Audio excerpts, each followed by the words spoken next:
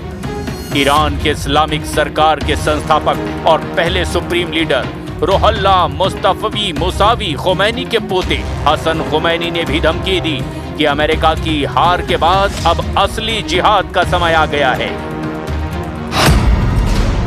हसन खुमैनी ने अपने एक भाषण में कहा कि अमेरिका से शांति समझौते के बाद असल में एक बड़ा जिहाद शुरू हो गया है।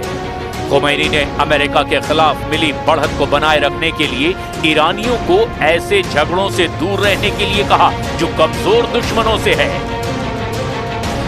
ईरान का फोकस अब सिर्फ इजराइल पर है, क्योंकि इजराइल युद्ध में अकेला है। पहले डोनाल्ड ट्रंप ने इजराइल को लिटिल लोकेशन यानी एक अदनी सी जगह कहकर सनसनी फैलाई। ईरान को मिसाइलें रखने की वकालत भी की। ट्रंप के बाद अब अमेरिकी उपराष्ट्रपति जेडी वेंस ने भी इजराइल को वो खरी खरी सुनाई जिससे नेतन्याहू सरकार सन्न रह गई है। The other thing that I would say is that over the last 3 months, 2/3 of the defensive weapons that have protected your homeland have been built by American hands and paid for by American tax dollars. The problem for Israel is not Donald J. Trump. And anybody in Israel who thinks their biggest problem is the President of the United States needs to wake up and smell the reality of the situation that country is in. एक तरह से कहा जाए तो अमेरिकी राष्ट्रपति और उपराष्ट्रपति का ये बयान इजराइल की पीठ में छुरा घोंपने जैसा है। अमेरिका ने क्लियर कर दिया है कि अब इजराइल को ये जंग खुद ही लड़नी होगी। मतलब युद्ध में जब इजराइल के दुश्मनों की भीड़ हमले के लिए तैयार है, तब अमेरिका ने स्टैंड बदल लिया है। इतने खतरनाक माहौल में इजराइल के सबसे बड़े पावर हाउस के फ्यूज हो जाने के वजह क्या है? अमेरिका ने अगर इजराइल की कोई मदद नहीं की तो क्या नेतन्याहू अकेले 7 फ्रंट पर युद्ध में टिक पाएंगे? सुपर पावर इजराइल को अब तक कैसे बचाता रहा है, पहले ये जानिए।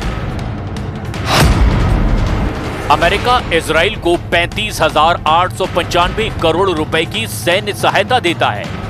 अमेरिका इजराइल को सभी एयर डिफेंस सिस्टम और मिसाइल प्रोग्राम में मदद पहुंचाता है।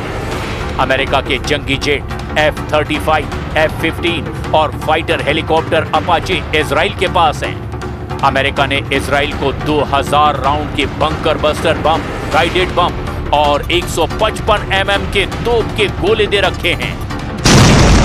इजराइल के पास युद्ध जीतने वाले जितने हथियार हैं वो अमेरिका के ही दिए हुए हैं। इजराइल के हाईटेक टूल अमेरिका के दिए हुए हैं।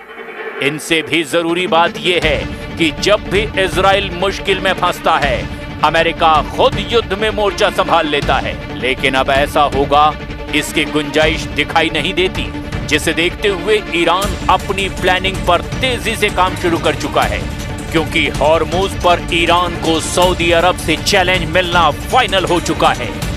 सऊदी अरब के विदेश मंत्री प्रिंस फैसल बिन फरहान अल सऊद ने भी कहा कि हॉर्मुज में कोई टोल नहीं लगेगा। दूसरी तरफ ट्रंप से डील के बाद ईरान ने ऐलान कर रखा है कि वो 60 दिन बाद हॉर्मुज में टोल वसूली शुरू कर देगा। हॉर्मुज में ईरान ने जब अमेरिका के होश उड़ा दिए हैं, तो सऊदी अरब उससे कितनी देर मुकाबला कर पाएगा, इसे समझना बहुत मुश्किल नहीं है। लेकिन ईरान को इजराइल से जबरदस्त युद्ध करना पड़ सकता है। फिलहाल ईरान के टारगेट पर इजराइल के कम से कम 25 ठिकाने हैं। इनमें परमाणु अड्डे भी हैं, इनमें मिलिट्री बेस भी हैं और ऐसे टारगेट्स पर ईरान की मिसाइलों ने लगातार स्ट्राइक की है। अब खामनेई के ऑर्डर पर इजराइल को दहलाने की पूरी तैयारी है। ईरान की हर वो मिसाइल जिसकी रेंज 1500 किलोमीटर के आसपास है, वो इजराइल पर हमला कर रही है और कई हमले को तैयार हैं। ईरान की मिसाइल खुर्रम शहर, रेंज 2000 से 3000 किलोमीटर तक। ईरान की शहाब 3 बैलिस्टिक मिसाइल, रेंज 1600 से 2000 किलोमीटर। ईरान की Sejjil ballistic missile, range 2000 kilometre. Iran की गदीर मिसाइल और इमाद मिसाइल, दोनों की रेंज 1800 किलोमीटर। लेकिन पिछले कुछ सालों में ईरान की खतरनाक मिसाइलों की तादाद तेजी से बढ़ी है और उसने ऐसी मिसाइल तैयार की हैं जो इजराइल और अमेरिका के अड्डों को ध्यान में रखकर तैयार की गई हैं। इसमें सबसे खतरनाक ईरान की 3 नई मिसाइल हैं जो तेज हैं और इजराइल के रडार सिस्टम को चकमा देना जानती हैं। ईरान की फतह हाइपरसोनिक मिसाइल, रेंज करीब 1500 किलोमीटर। ईरान की हज कासिम मिसाइल की रेंज भी 1500 किलोमीटर के आसपास है। ईरान की खैबर शिकन मिसाइल भी इजराइल को अपनी रेंज में रखती है। कुल मिलाकर ईरान के पास 8 तरह की मिसाइल बेहद खास मिसाइल हैं जो इजराइल के एक-एक इंच को कवर करती है। ईरान ने इसका मुजाहिरा भी कर दिया है। हालांकि कल हकीकत ये भी है कि इजराइल ने जिसे चुन लिया उसकी मौत तो तय हो जाती है। मगर ईरान के पास कितना यूरेनियम है, वो कब एटम बम बना लेगा, परमाणु हथियार बनाने के बाद ईरान कितने दिन शांत रह सकता है, ये किसी को नहीं पता।